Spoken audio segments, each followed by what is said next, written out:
Head on out to the barn. Gonna go and do some milking and shoot some video. I don't know how you can see me. That camera's still got a lens cap on it. So I'll tell you a little secret. This camera is just a decoy, just a dummy. To be completely honest, it's very late. And we didn't get our milking done at the normal time. And so these goats have simply given up on us and they're out here in the pasture somewhere. Okay, where did those goats go? Ah, there they are. Guys, what's up?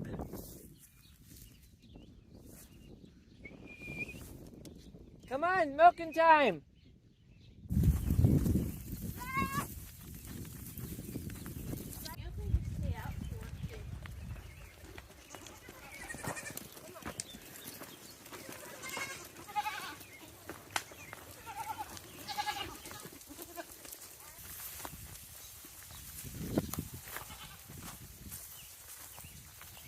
Well, once they got here, then they were ready to come in. They're all ready to come in, all at once. Oh, this gate's falling apart too. Oh no, the gate's broken. That's just the way things go. Things break, they have to be fixed.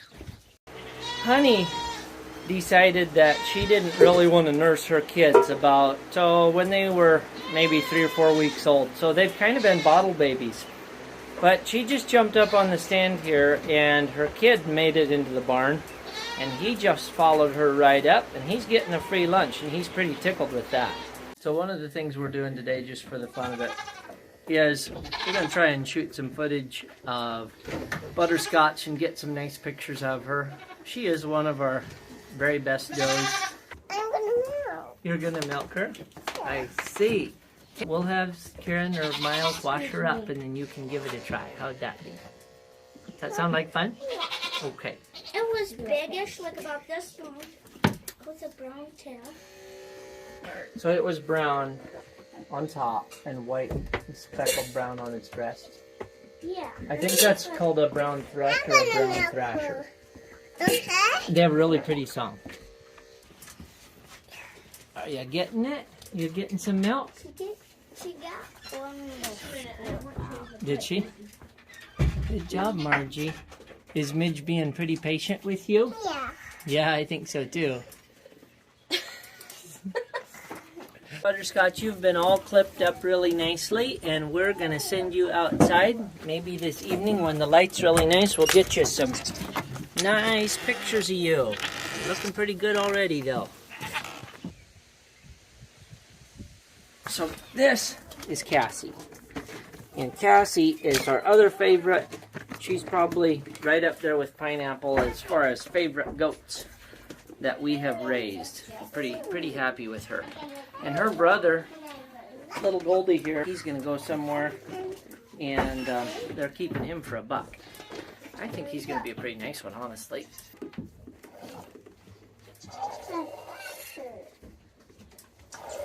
You're doing a good job, Genevieve.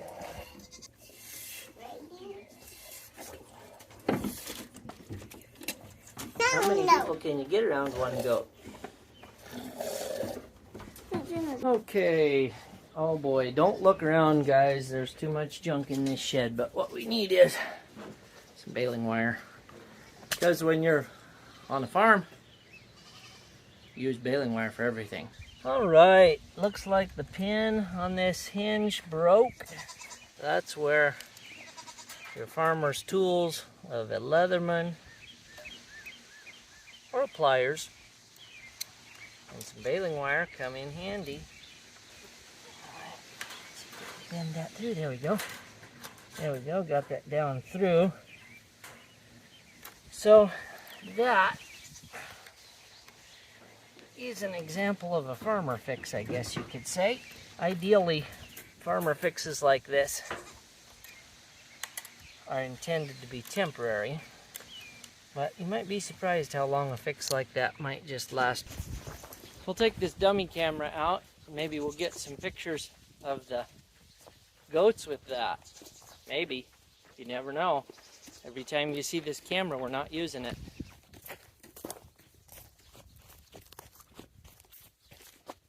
It's just a little bit windy out here.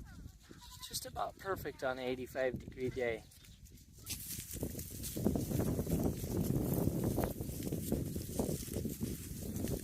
We've got these goats in the part of the pasture that is the nicest right now, has the most growth. Doesn't look too bad, but I'm going to take you over and show you another part of the pasture that we have not grazed yet.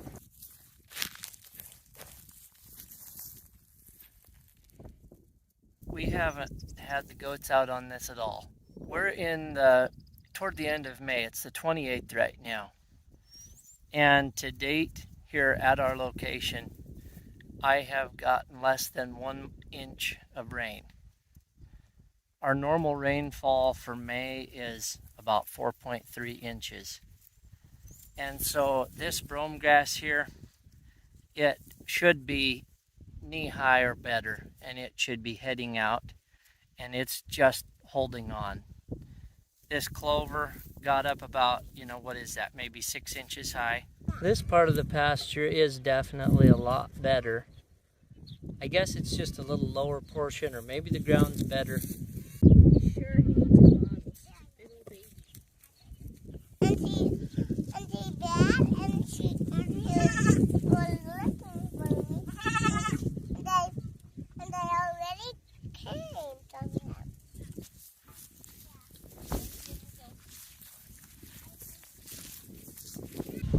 Well, it's a pretty nice day. Let's let these chickens out. Sometimes we keep them in, sometimes we let them out. Since we have this many chickens and we let them run around, they have done a fabulous job of dealing with all those ticks. And we rarely find ticks on our children anymore. Even the dogs don't pick up ticks as much as they used to. If you're a hen on a warm day, there's just nothing quite like a dust bath.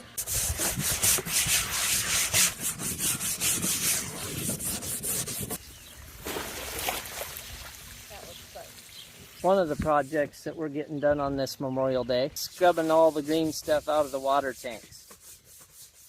At least Jenny is. I'm just kind of sitting in the shade under an apple tree. And I better watch it because she's got a water hose. It only takes a matter of days for these tanks to get that green scum in the summertime. So this is something that has to happen, about once a week. Okay, this is actually kind of a fun job. Since we're right here, let's see what we've got. It's not too bad. Those are coming along nicely. Just about full. And let's poke around on this tree a little bit. Hey, that's looking all right. That's not looking too bad either. So the old grapevines, they just don't seem to mind the drought as much as other things do. Pinch it with your fingers. Snaps off easiest there. So once again, if you just take a look at this grass, this is fescue and it's pretty drought hardy. Looks bad. We honestly might lose it if we don't get some rain here. Okay, let's get this sprinkler going in the buck pen. You know, folks, water is amazing stuff. Just don't really think about how much you need it until you don't get enough of it. Ah! That was coming our way. Well, I think that's set up about right. Ah, that feels good on a warm day.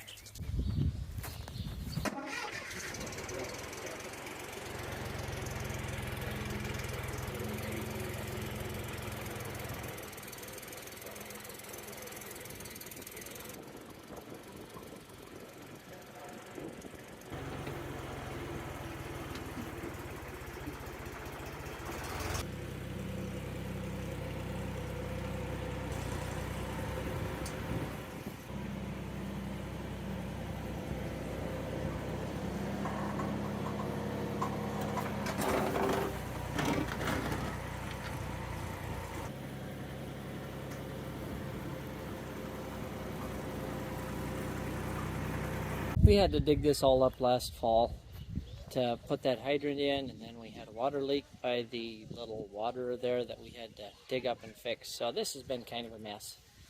So we did just a little bit of dirt work there, nothing too major.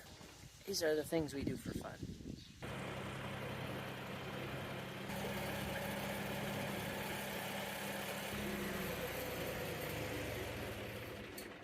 Alright, another fun thing to do today is an oil change.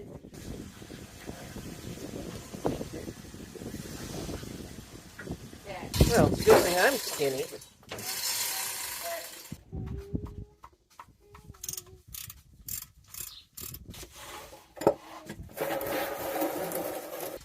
There she goes. That's good. Okay, let's see if we can get that filter off. There she... Ay, that oil's hot too. Who'd have thought that? Ooh, I got my hand dirty. Spin that on until it touches, till it stops moving. There. Turn it another 1, 2, 3, about like that. That's about perfect, I'd say. Alright, look out for the wind. Well, hate when that happens. Okay, let's see. Got about the right amount in there, shall we? Well, the video got a little bit longer than I expected it to, and I'm glad you all came along. Just to wrap this up, on Memorial Day, I remember my grandpa. I often think of him. He would have turned 100 this year. And I might try to close out this video with some footage I have of him telling my children how he used to pick corn with my grandma when they lived at the place we live now. Enjoy. Thanks for coming. Take the ear corn and break it off and throw it in the wagon. And Grandpa took the 2 rows right by the wagon, and sometimes when she would throw the ear of corn over there, she'd hit Grandpa in the head with the ear of corn. And Grandpa wouldn't even cry. She would say, "Pardon me," but then she couldn't help it, you know. Then this in here was Grandpa's. This is what Grandpa used to use. See, and then we would buckle it on just like that. And then when we'd go, then it'd be buckled fast. And then I would grab the ear corn like that too. And then I'd take it like that and tear the husk off and come back the other way and take the ear corn and bend it down and break it off and then throw it in the wagon. Grandpa, what pulled the wagon? 2 horses pulled the wagon. And a lot of times I wouldn't have, once in a while I'd have to say, "Get up, go." And then they'd go a little bit, and sometimes they'd go too slow. Then I'd say, "Get up," but sometimes they'd go too fast, and I'd have to say, "Whoa, whoa," not so fast, because they'd get ahead of me, and I couldn't throw the ears of corn in anymore. And we did that all morning.